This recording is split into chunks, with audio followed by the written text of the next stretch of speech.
Hello everyone, my name is Protesilaos, also known as Prot. In this video I want to talk to you about a topic of philosophy that I have been meaning to discuss for the last 2 months or so. The reason I couldn't do it earlier is because I was searching for a job. I was focused on that front and I didn't have time to commit to this activity. The last few days I did a series of interviews, none of which yielded the desired results. Right now, I am not in contact with any prospective employer, and I am simply hoping for the best. So I have time to commit to this activity. What I want to do today, what I want to talk about is the working title, hedonism and presence. So I will explain to you what those are, what the connection between them is, and relevant topics. Let's start with the first word, hedonism. You may not be familiar with this word, maybe you have heard of it before, but you may not know what it means. It comes from the Greek word ee-thó-nee. ee-thó-nee describes an exhilarating experience. It is the kind of pleasure that is intense. So an intense type of pleasure. When we use the word pleasure in English, we don't necessarily mean that it is an intense experience. For example, you meet someone and you say politely, "Nice to meet you." Okay, but this does not mean that you are feeling anything powerful. It doesn't mean that you are experiencing an exhilarating moment. So when we use the word ee-thó-nee, we are talking about something much more pronounced. We are talking about the kind of pleasure that is derived from sex, for example. So this is the kind of intense pleasure that we are talking about. Okay, so hedonism is about pursuing exhilarating experiences. So that's the one thing. The other word, the other concept that composes the title is presence. So this is something that I have discussed in many of my videos, but also on my website in written form. Protesilaos.com is my website, by the way. Presence is very basically the idea of focusing on the here and now, of giving your undivided attention to that which you are experiencing. Let me give you one concrete example of presence. I want to do this video. I have been meaning to do it for a long time. Today I am walking, I am covering a long distance, and it just occurred to me that this would be a good opportunity, since I am already outdoors, it would be a good opportunity to just walk and talk. Okay, so this is what I am doing. I took this opportunity and I started talking. I don't have a script. I have a very general idea of what I want to say, and I am just going with the flow, moment by moment, to expound on the topics that I want to cover. If I didn't have presence, if I didn't focus on the here and now, if I wasn't giving my undivided attention to the moment, I would be sitting home and planning ahead and thinking and overthinking that which I want to do. So I would say, okay, I want to talk about presence, I want to talk about hedonism, I have to cover 1, 2, 3, then those sub-points, you know, A, B, C, and I have to pronounce this word correctly, because if I make a mistake, people will think that my English is not of a high standard, and if that happens, they will consider me a fraud, and if they think that I am a fraud, that will undermine my points, it will jeopardize my philosophy, and so on. So you will be caught in this cycle of thinking and overthinking and then thinking some more, and you will be entertaining all those scenaria instead of going out and just acting, instead of just going and doing what you have to do.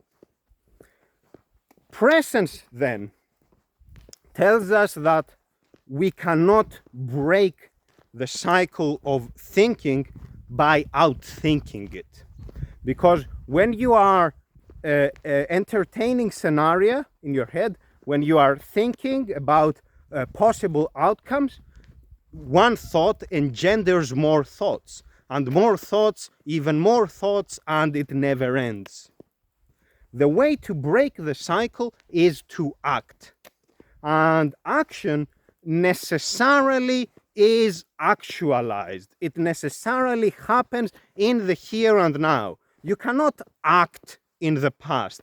You cannot act in the future. You cannot act in a hypothetical world. Action necessarily is actual. Okay? So action breaks the cycle of overthinking. It puts a full stop to all those scenario, and it puts you on the path of actually doing something. This is very important because our life consists of finite resources, basically. One finite resource that we have is time.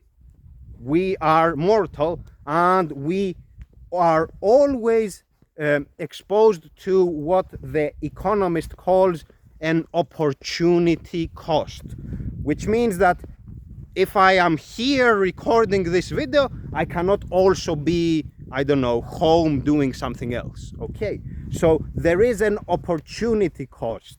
The cost of me being here is me not being there, very simply. Okay, so we are always laboring under these sort of constraints. We always have to make decisions that unfold along those lines of those trade-offs. So we always have to manage our limited time, our scarce resources, our limited energy. Okay. Furthermore, we are not omniscient. So me thinking about all the possible scenario and me trying to anticipate all possible outcomes is simply me trying and failing to fathom everything, because I am not omniscient. We as humans are not omniscient. We don't have that capacity. So presence basically is the recognition of our humanity in this regard. The fact that we have limited resources, the fact that we are not omniscient. So the fact that our life is not theoretical. Our life unfolds through action. Our life is practical. It is actual. So presence is exactly that. Now you may wonder, what is the connection? What am I trying to say in today's video, in today's presentation, where I want to talk about presence and hedonism? Let's think about it. There is this question, which goes along the following lines. If you are focusing on the moment, okay, if you are focusing on the here and now, so if you are always present in this way, doesn't that mean that you are always reacting to stimuli? Doesn't that mean that you are becoming opportunistic and you are basically just going along with the flow all the time, that you are like a leaf in the wind?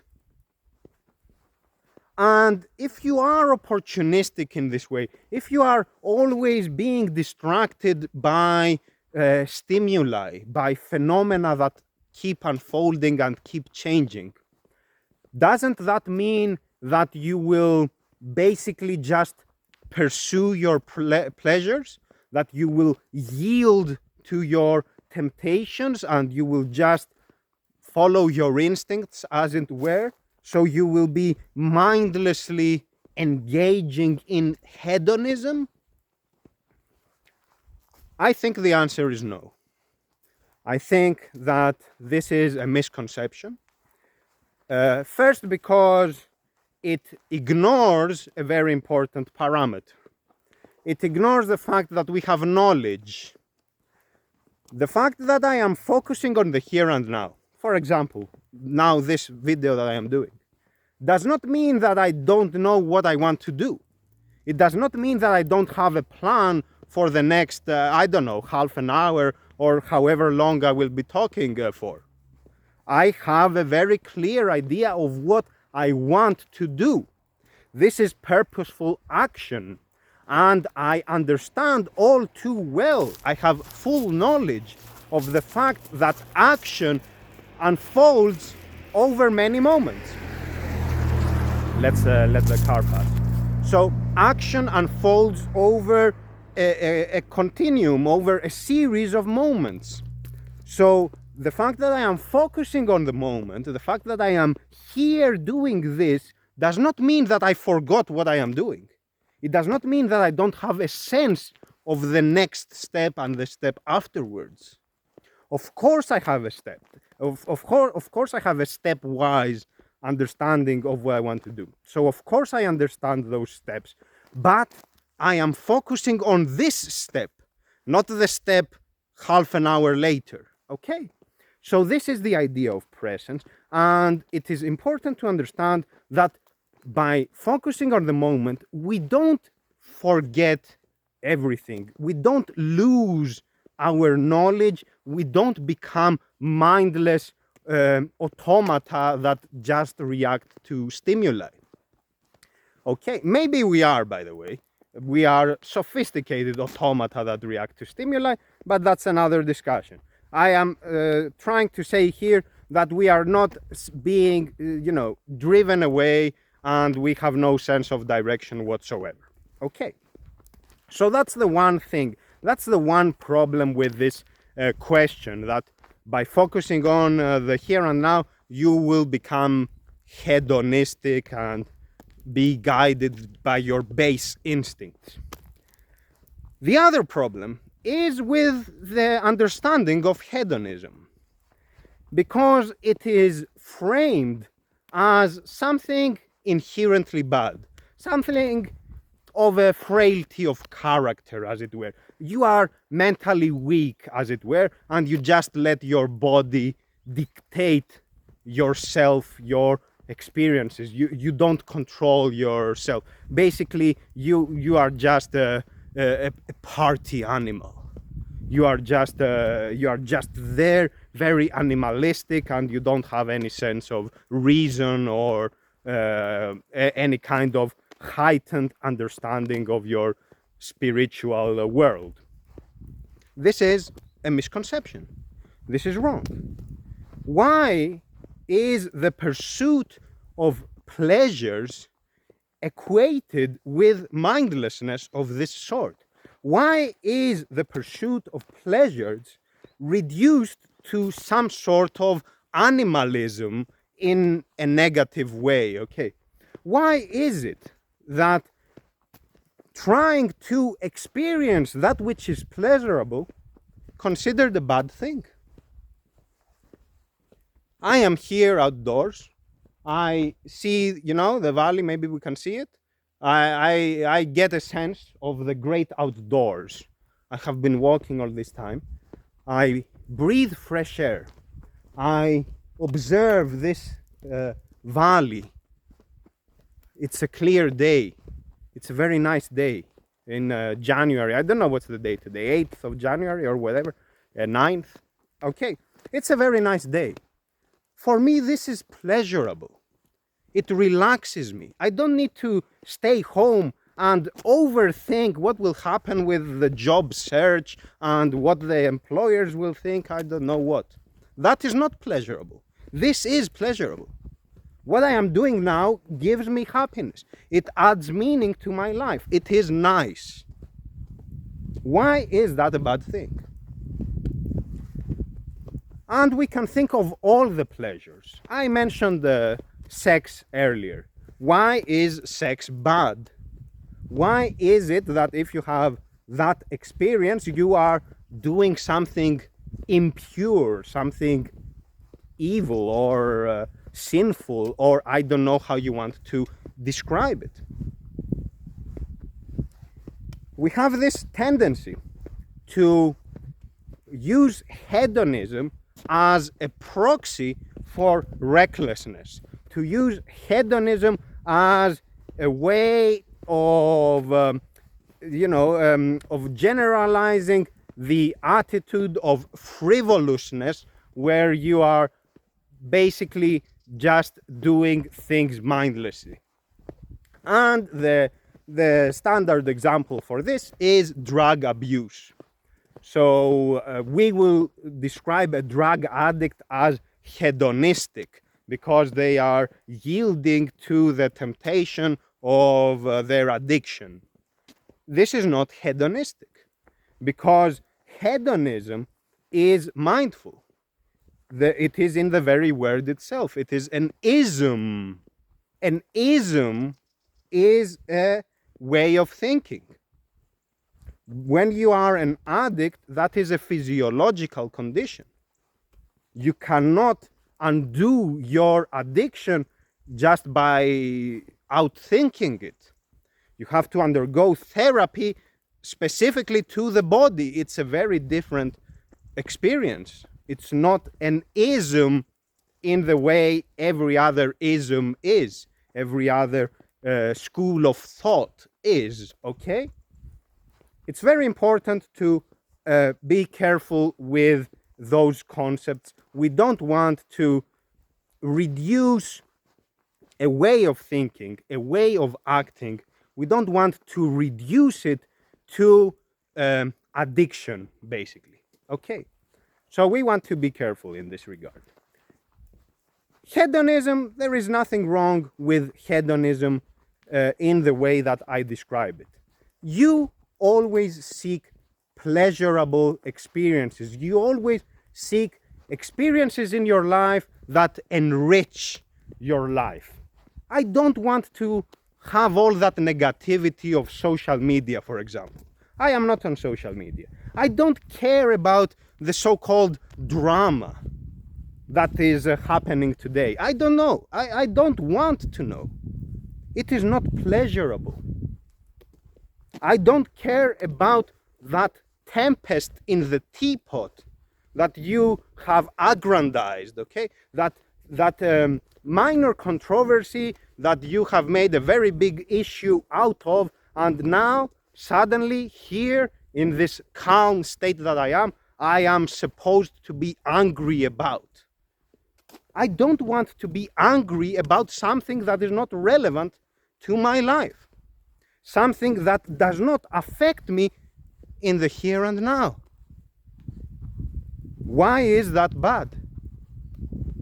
That is perfectly reasonable.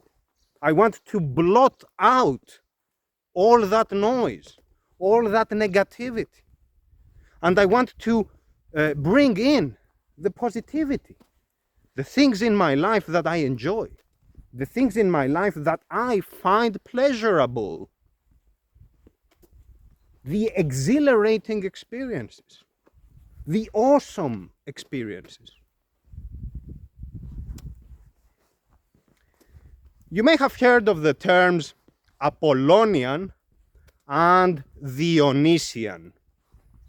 You can search online to find who used those words and what they meant by those words.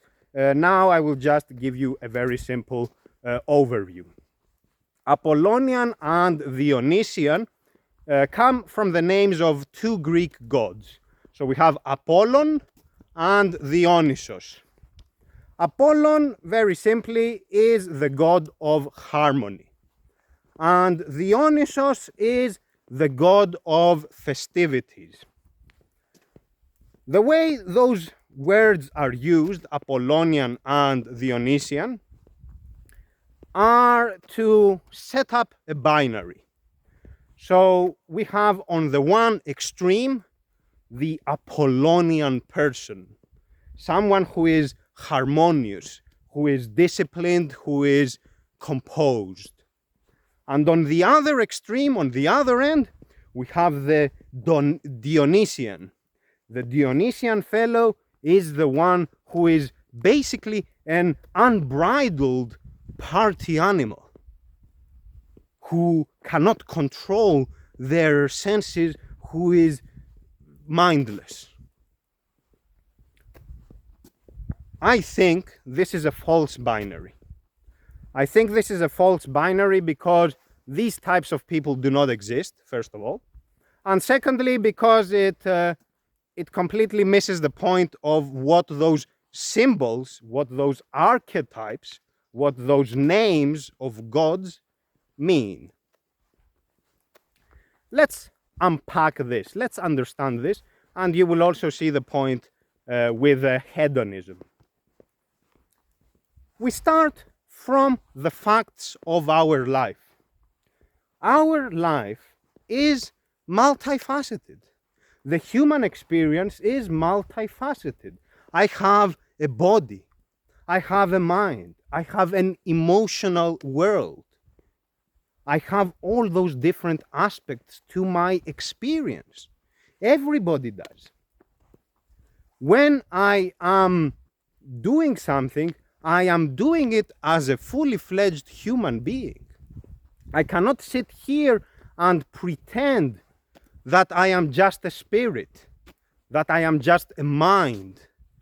You know, I sit here and say, I have no idea what you're talking about. I don't know what are emotions. I am just a reasonable human being. I am a rational animal. I didn't see anything. I don't know. You know, that sort of thing. This is not the reality. The reality is that I have reasonableness, I have emotions, I have spirituality, and I have a body as well. And I must cater to all those facets of my being. So I have to take care of the body, to keep it healthy, to feed it, and so on. I have to keep my mind sharp. I have to interact with other people, you know, to enrich my life through happiness, through humor, and so on.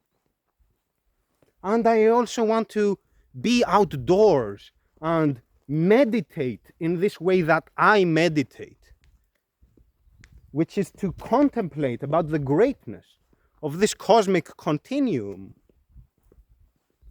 By doing all these, I am a fully fledged human being. I do not distract myself with those false binaries, like you have to be Apollonian or you have to be Dionysian. This is nonsense. This is ridiculous. This has nothing to do with human beings. These are analytical constructs that do not correspond with reality. I can be Dionysian because I can let myself, I can allow myself the excitement of a dance, for example. I can live that moment fully. Let's let the car pass. So I can live in the moment of a dance, in the moment of the festival. I am there and I am having a great time. But I can also be Apollonian, because I can also have harmony in my life, harmony in my emotional state, and discipline in general in what I do. These are not mutually exclusive. And on top of this, I can also have wisdom in my life. So I can be Apollonian, I can be Dionysian, I can be Athenian, and so on for all the other gods. Those archetypes. So those names, all those names, what they basically encapsulate is the multifacetedness of the human experience. The fact that we have different aspects to our being and we cannot afford to deny those aspects. I cannot afford to deny my embodied nature. I cannot afford to say that I don't have a body. Because if I say that, I will simply die. Because I will not feed the body. Okay, let's let the car pass.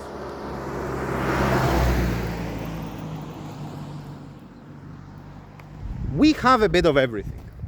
We have all those archetypes in us.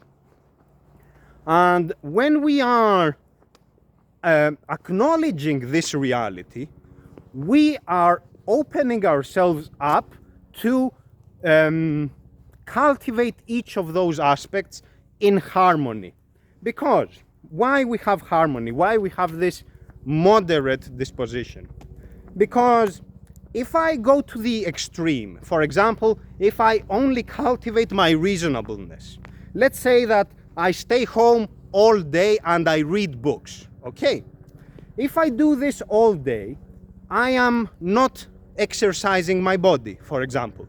I am not talking to people, so I do not have an emotional experience. I do not have the physical experience of exercising, I do not have the emotional experience, okay? So if I only focus on reasonableness, I am being an extremist because I am not catering to the other facets of my being. And the same for all else. If I am at the gym all day, doing exercises, I am not paying enough attention to my mind. I am not sharpening my mind. I am expending all my energy at the gym, focused exclusively on my body, but not my mind. So I want to have a balance. I want to have a balance between all facets. So I will not want to be Apollonian. I will not want to be just Dionysian or Athenian or whatever. I want to be a bit of everything.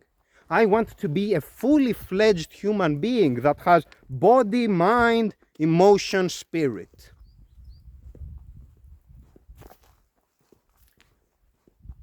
This brings me back to the point of hedonism. We have this notion in our conventional wisdom that denying aspects of your reality is a virtue. It is a good thing.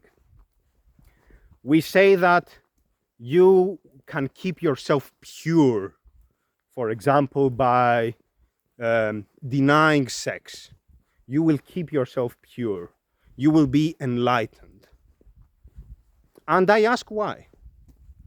Why is that? Why should our baseline of normativity be the denial of our actuality? Why should our morality hinge on denial of our nature?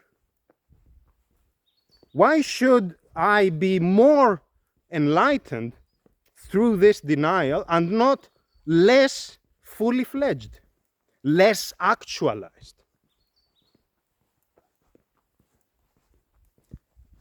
Whatever brought us here, whether it is the Almighty God that created this world, whether it is the gods of Olympus, whether it is some other god, whether it is nature, Earth Mother, the Big Bang, I don't know how you call it, Darwin, I don't care.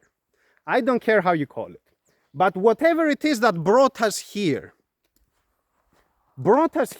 and made us in a way that is multifaceted.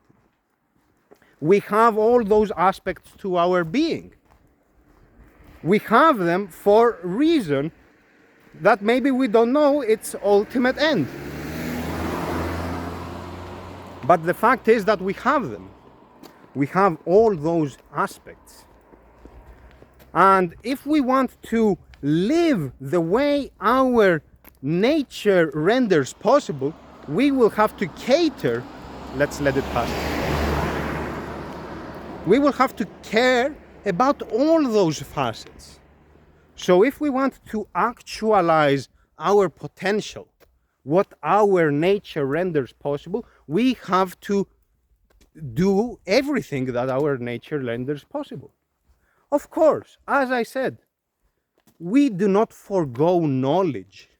We do not simply become mindless and basically foolish by focusing on the here and now, by acknowledging our nature, by being honest about the fact that we are human,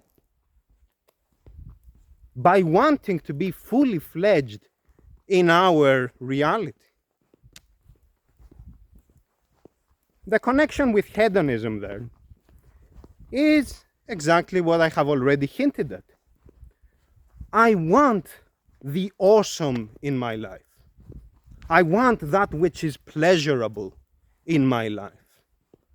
I don't want to pursue negativity. I don't want to inflict harm on myself. I don't want to live the lie that I can be spiritual as if I am just a spirit. The lie that I can deny my body. I cannot deny my body while being embodied. We want to be honest about who we are. We want to be honest about the multifacetedness of the human experience. And when we are honest in this way, and when we are focusing on the moment, when we are breaking this cycle of overthinking, we exactly learn to develop this attitude of filtering out the things, the experiences that harm us, the experiences that detract from the fully fledged expression of our humanity. Think about drugs, drug addiction, drug abuse. I know a lot about it because in my milieu, I had people who died from overdose of heroin. I know very well what it means to have drug addicts. There is nothing nice about drug addiction. It is to your detriment. It is to your ruin. It will destroy you. There is nothing pleasurable in that. We know this. There is the impression of an exhilarating experience in the short term. But the drug addict quickly knows that there is no pleasure at all. It is bondage. It is servitude. That is not pleasurable. The drug addict, if the drug addict does not get their dose, they will experience withdrawal. They will shake in bed, they will sweat, they will bang their head on the wall. There is nothing pleasurable about any of that.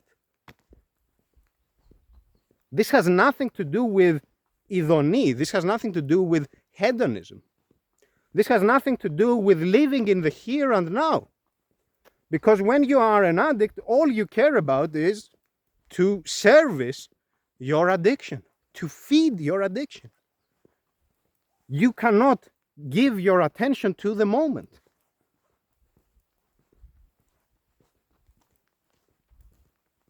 So we don't want to set up those straw arguments, you know, like if you pursue pleasure, you will definitely become a drug addict. And you will definitely, I don't know, have sex all day and do nothing else. No. Why? Why do you want to go to that extreme? Where do you find those people? Those people who do that, they are extremist in the way someone who reads books all day is an extremist, in the way someone who exercises all day is an extremist, and so on. We want a moderate disposition. We want to accommodate all our facets. Let me tell you then a bit more about presence, a bit more about a story that I also published on my website. This was an excerpt from a private correspondence. I asked for permission and I published it without disclosing the identity of my correspondent. So this person contacted me and said something along the lines of, I am a 20-something male. I have always focused on computers and stuff, but I never had any kind of experience with sport in my life. And now, at this age, I want to play football, association football, soccer. Please help me, said this person.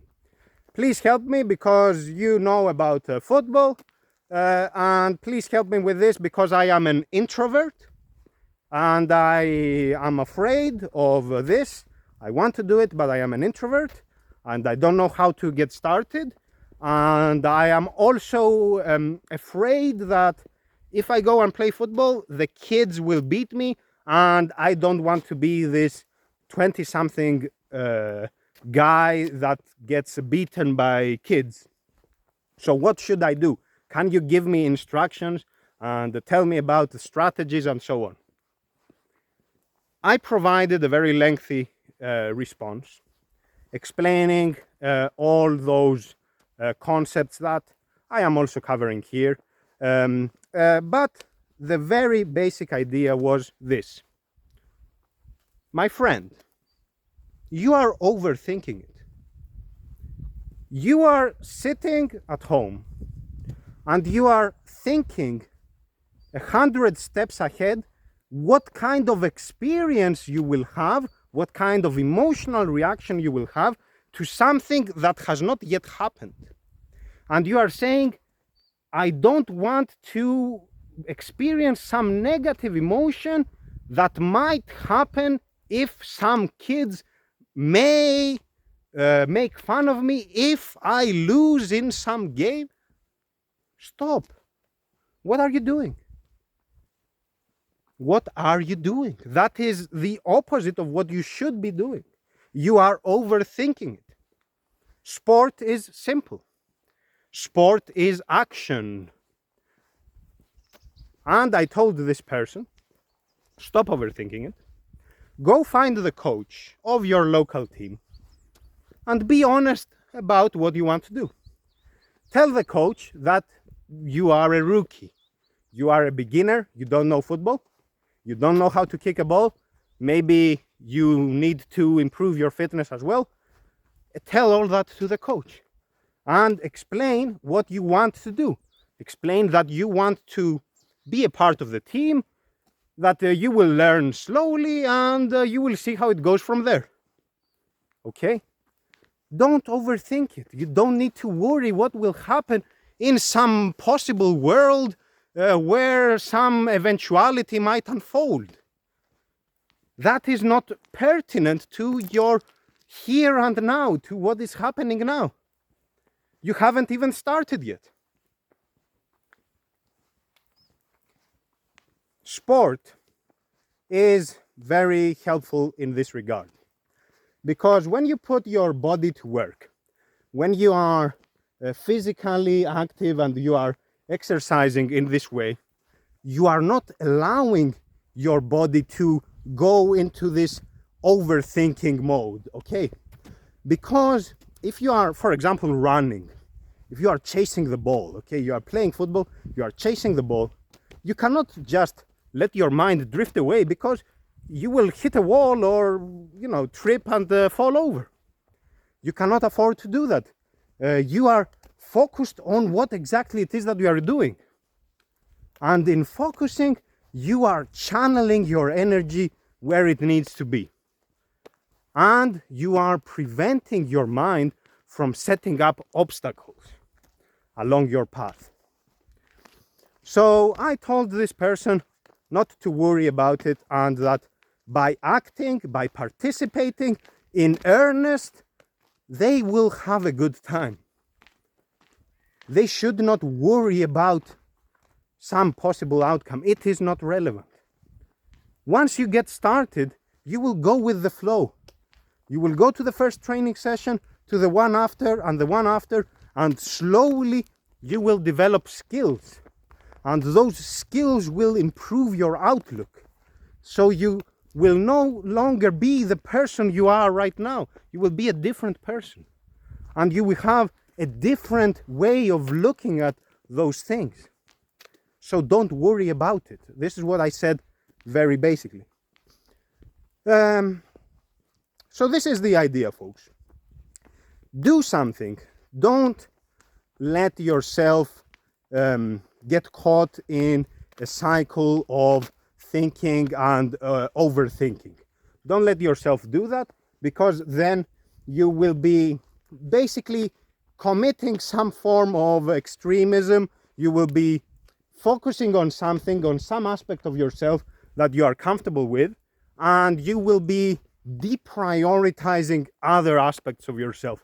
You will avoiding experiences that could enrich your life, and you will not be allowing yourself the pleasure of those experiences. You will not be allowing yourself this chance to experience what this world has to offer in full. Don't be afraid. Don't be afraid of who you are. Don't be afraid of your humanity. Don't tell yourself, I mustn't, I shouldn't, I cannot. Who says so? You, in your overthinking mode, you have come up with all those rules, and you are just vindicating the categories that you have assumed as constant? Why? Don't do it. Break the cycle by acting. Don't overthink it. And don't be afraid to experience pleasure. That's fine. This is what our nature renders possible. And if we accommodate all aspects of our nature, we will conduct ourselves in moderation. And in moderation, we will be wise. We will not be mindless. We will not be foolish. That's all for today, folks. Thank you very much for your attention. I still have a long way to go home, and hopefully there will be some contact regarding my job search, but we will see how it goes. Anyhow, thank you very much for your attention. Goodbye, folks.